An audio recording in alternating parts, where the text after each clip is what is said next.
Does low power mode save battery on iPhone? Hey everyone, welcome back to the channel. If you are new here, don't forget to hit the subscribe button and turn on the notification bell to not miss any updates. Today we're diving into a question every iPhone users have.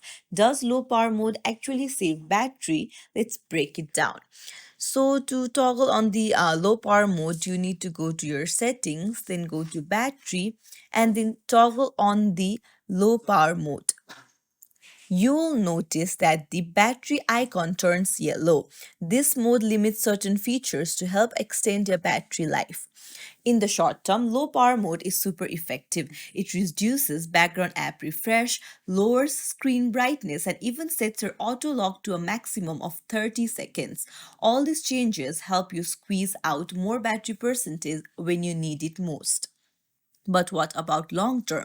Using low power mode can actually reduce the number of charging cycles your battery goes through. This means you'll need to charge your iPhone less often, which can help improve the overall lifespan of your battery.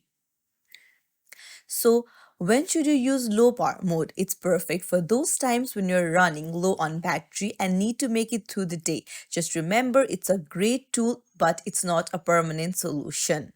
So, I hope you understood what low power mode save on battery on iPhone actually means. So that's it. If you found this tutorial helpful, don't forget to like and subscribe to our channel for more tips and tricks. Thank you for watching.